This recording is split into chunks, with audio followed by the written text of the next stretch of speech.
বেতন ও ভাতা বৃদ্ধির জন্য আন্দোলন করার পর অন্তর্বর্তীকালীন সরকার অবশেষ নতুন একটি গেজেট প্রকাশ করলেন। বিস্তারিত ভিডিওতে। গেজেট প্রকাশ।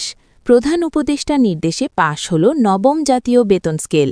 একই সঙ্গে সিলেকশন গ্রেড ও টাইম স্কেল সহ সর্বনিম্ন মূল বেসিক ২৭,৩২০ টাকা মঞ্জুর ঘোষণা। প্রধান উপদেষ্টা। ভিডিওটি শুরু করার পূর্বে চ্যানেলটি সাবস্ক্রাইব করুন।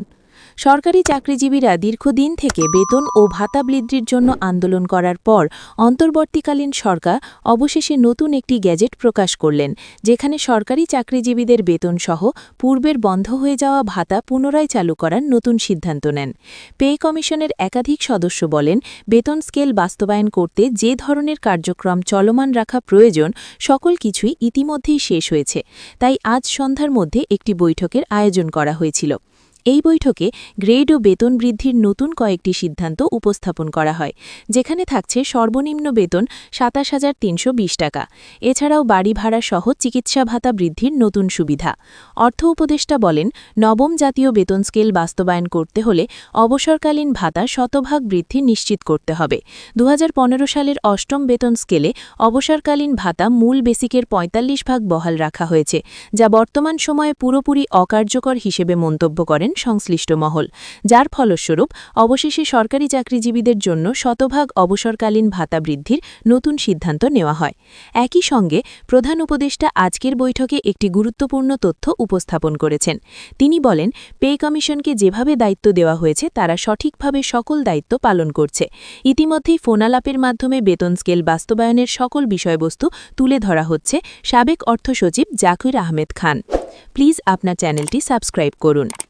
আজকের বৈঠকে উপস্থিত সচিবরা বলেন, নবম জাতীয় বেতন স্কেল বাস্তবায়ন করা বাংলাদেশের অর্থনৈতিক সমৃদ্ধিকে শক্তিশালী করা একই কথা। বর্তমান বাংলাদেশের অর্থনৈতিক অবস্থা কিছুটা ভঙ্গুর থাকলেও সরকারি চাকরিজীবীদের বেতন বৃদ্ধির বিষয়টি নিয়ে তৎপরতা চালিয়ে যাচ্ছেন প্রধান উপদেষ্টা। কেননা যখন প্রধান উপদেষ্টা ক্ষমতা গ্রহণ করেন তখন তিনি সরকারি চাকরিজীবীদের বেতন বৃদ্ধির বিষয়টি নিয়ে ইতিবাচক তথ্য দিয়েছেন।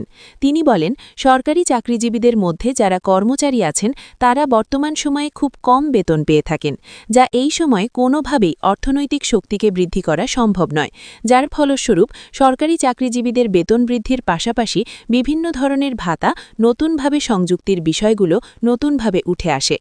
বাংলাদেশের ২২ লক্ষ সরকারি চাকরিজীবীদের জন্য একযোগে এই সিদ্ধান্ত বাস্তবায়ন করার ফলে সরকারি চাকরিজীবীদের দীর্ঘদিনের যত সমস্যা ছিল সকল সমস্যাই দূর হল। পে কমিশন সহ অর্থ মন্ত্রণালয় বলেন, আজ সরকারি চাকরিজীবীদের গেজেট প্রকাশ করা হবে। যেহেতু এখন পর্যন্ত বৈঠক চলছে, তাই বৈঠকের সর্বশেষ আপডেট সম্পর্কে এখনই বলা সম্ভব নয়। তবে সংশ্লিষ্ট কর্তৃপক্ষের নির্দেশ মোতাবেক সরকারি চাকরিজীবীদের বেতন আগামীকাল গেজেট প্রকাশ করা হবে। এখন শুধুমাত্র পে কমিশনের নির্দেশে গ্যাজেট প্রস্তুতির কাজ চলমান রেখেছে কর্তৃপক্ষ।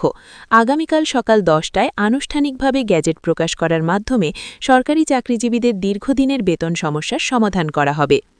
মূল বেসিক সর্বনিম্ন ২৭,৩২০ টাকা রাখায় সরকারি চাকরিজীবীরা যাতে সামঞ্জস্যপূর্ণভাবে চলাফেরা করতে পারে সেই দিকগুলো তুলে ধরেন পে কমিশন।